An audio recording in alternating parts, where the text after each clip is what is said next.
আসসালামু আলাইকুম। এই মুভিতে আমরা শিখব ক্রিয়েটিং রিভলভ ফিচার। তো প্রথমে আমি একটা পার্ট এনভায়রনমেন্ট ক্রিয়েট করলাম। তারপরে আমাদের রিভলভ এর জন্য আমাদের একটা স্কেচ লাগবে। তো আমি এর জন্য একটা ফন্ট প্লেন সিলেক্ট করে এখানে একটা স্কেচ ড্র করব। তো রিভলভের জন্য আমাদের সেন্টার লাইন বা কনস্ট্রাকশন লাইন আমাদের লাগবে, বা রিভলভ এক্সিস লাগবে। তো আমরা রিভলভ এক্সিস বিভিন্ন ধরনের হতে পারে। আমরা লাইন ক্রিয়েট করার পরে তারপর এটাকে কনস্ট্রাকশন লাইন বানাতে পারি। এখন বিভিন্ন ধরনের আমরা অপশন এখানে ক্লিক করে জাস্ট কনস্ট্রাকশন দিলাম। তারপরে আমি আমাদের কনস্ট্রাকশন লাইন হলো অথবা আমাদের এক্সিস অফ রেগুলেশন হলো। তারপরে হচ্ছে আমরা আমাদের তৈরি করব হচ্ছে ফিচার, যেটা আমরা রিভলভ করতে যাচ্ছি। তো আমি এখানে একটা ফিচার তৈরি করলাম, এটা একটা রেক্টেঙ্গেল। তারপর হচ্ছে আমি একটা সার্কেল তৈরি করলাম। ওকে, গুড। একটা সার্কেল তৈরি করলাম। তো আমি আপাতত এই দুইটা সার্কেলকে কনস্ট্রাকশন সার্কেল হিসেবে রাখলাম, যেন এই দুইটা আমাদের ফিচারের মধ্যে অ্যাড না হয়। তো আমাদের এটা হলো। তারপরে এখন যদি আমরা ফিচার্সে যাই, তাহলে এখানে রিভলভ বল বেস এটা আছে। রিভলভ বল বেস সেটা যদি আমরা ক্লিক করি, তারপরে আমাদের প্রথমে যেটা চাচ্ছে সেটা হচ্ছে এক্সিস অফ রেগুলেশন। ঠিক আছে, তো আমরা এক্সিস অফ রেগুলেশন দিয়ে সিলেক্ট করে দিই এটা। তারপর আমরা দেখতে পাচ্ছি যে আমাদের একটা ওয়াশার টাইপের সাইজ শেপ তৈরি হয়ে গেছে।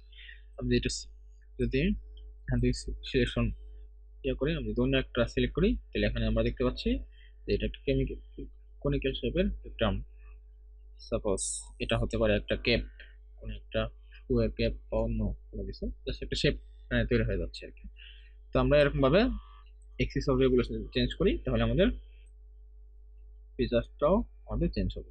এটা চেঞ্জ হচ্ছে। তো আমরা দেখি একটু, এটা হচ্ছে এই শেপের। আমরা এটা এডিট করে যদি দেই, তাছাড়া আমরা এটাতে নিই, তাহলে হচ্ছে আচ্ছা এটাকে নেওয়ার পর আমি এটা ফোল্ড না দিয়ে আমি এটাকে একটা ডিরেকশন মোটামুটি নির্দিষ্ট একটা অ্যামাউন্টের দিতে পারবো। সাপোজ আমি এটা 60 ডিগ্রি দিলাম, যে এটা রিভলভ কতটুকু করবে সেটা হচ্ছে 60 ডিগ্রি রিভলভ করবে। তো আমরা এভাবে রিভলভ না করে আমরা মিড প্লেন করতে পারি। তারপর আমাদের এটার দুই দিকেই রিভলভ ডিগ্রি হবে। তারপর হচ্ছে আমরা আরো অনেক অপশন এখন ব্যবহার করতে পারবো। লাইন ব্যবহার করে আমরা ডাইরেকশন ব্যবহার করতে পারবো। সাপোজ আমরা এই দিকে দিলাম হচ্ছে 50 ডিগ্রি, আর এই পাশে দিলাম হচ্ছে সাপোজ 90 ডিগ্রি। তো তাহলে আমাদের শেপটা এরকম। তো এভাবে আমরা বিভিন্ন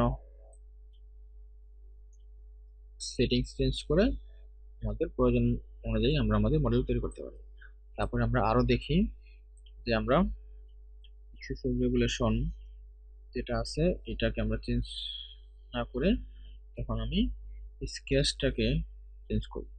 তো এখান থেকে চেঞ্জ না করে আমি এটা ব্লাইন্ড দিলাম, টু ডাইরেকশন অফ করলাম, এটা দিয়ে দিলাম হচ্ছে ফুল 360। ওকে, এখন যদি আমরা এই রিভলভের ভেতরে যে স্কেচটা আছে এই স্কেচটাকে আমরা এডিট করি।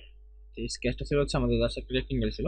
এখন যদি আমরা এই সার্কেল যেটা আছে এটাকে কনস্ট্রাকশন জিওমেট্রি থেকে জাস্ট জিওমেট্রি করে দেই, তারপরে আমরা স্কেচ থেকে এক্সিট হই, তাহলে আমরা দেখতে পাচ্ছি যে আমাদের একটা শেপ হয়েছে, একটা টরস, আর সাথে আছে আমাদের ওই আগের যেই একটা ক্যাপ তৈরি হয়েছিল এরকম একটা শেপ তৈরি। তারপরে আমরা এডিট করে যদি এটা, সাপোজ এটা আমরা 60 ডিগ্রি না দিয়ে আমি দিলাম হচ্ছে 80 ডিগ্রি। ঠিক আছে, একটু বোঝার সুবিধার জন্য আচ্ছা এটা মিড প্লেন দিয়ে দিলাম। তো এরকম হলো। এবং এখন যদি আমরা স্কেচটাকে একটু মডিফাই করি, যেমন যদি এই যে ইনার যে সার্কেলটা আছে এই সার্কেলটাকে আমি কনস্ট্রাকশন জিওমেট্রি থেকে জাস্ট জিওমেট্রি করে দিলাম, তাহলে আমরা এটাকে দেখি যে আমাদের একটা টিউব এখানে তৈরি হয়ে গেছে। তো এভাবে আমরা আমাদের বিভিন্ন ফিচার্স চেঞ্জ করে করে আমরা আমাদের রিভলভের কাজ করতে পারবো। এখন যদি আমরা এখানে আরো কোনো জিওমেট্রি অ্যাড করি তাহলে আমরা এটা এভাবে কাজ করবে। তো আমরা দেখি আর কি এখানে আর কি কি অপশন এখানে আছে। তারপরে এখানে vertex, surface, offset from surface, এগুলো হচ্ছে আমরা আগে যে ব্যবহার করেছি ওই রকম ভাবেই হবে, যেহেতু আমাদের এখানে আর ভার্টেক্স, সারফেস অথবা কোনো অফসেট ফ্রম সারফেস করার মতো কোনো সারফেস নাই, সুতরাং আমরা এই অপশনগুলো এখন আমরা দেখতে পারবো না। তো তারপরে এখানে আসে সিলেক্ট কন্ট্রোয়ার্স, এটা দেখি সিলেক্ট কন্ট্রোয়ার্স বলতে আমরা কোন কোন অংশটুকু আমরা শুধু আমাদের রিভলভ করাতে যাচ্ছি।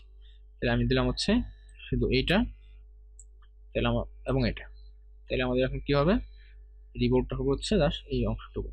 ঠিক আছে, তো আমরা রিভলভ ফিচার নিয়ে এভাবে আমরা বিভিন্নভাবে রিভলভ করতে পারি। তারপরে আমরা আরেকটু দেখি যে এই এক্সিসটাকে আমরা কনস্ট্রাকশন লাইনের পরিবর্তে নিজেদের একটা জাস্ট শুধু এজ দিয়ে দিলাম। তাহলে এজ দিলাম, এজ দিলে আমাদের কি হয়, আমি একটু যদি এটাকে 360 করে দেই, 360 করি, তাহলে আমরা দেখতে পাচ্ছি যে এটা হচ্ছে কি একটা সিলিন্ডার তৈরি হয়ে গেছে। হচ্ছে আমি এই যে রেক্টেঙ্গেল ছিল, এই রেক্টেঙ্গেলের এই সাইড বরাবর আমাদের এটা রিভলভ হয়েছে। আমরা এটা উল্টাভাবে করি, এটা সিলেক্ট করার পরিবর্তে যদি আমরা এটা সিলেক্ট করে দিই তাহলে এরকম আসবে। ঠিক আছে, তারপরে আমরা একটু দেখি এখন এটার পরিবর্তে যদি আমরা উপরে এটা সিলেক্ট করি, তারপর আমরা দেখতে পাচ্ছি যে এটা এমন একটা শেপ আসবে।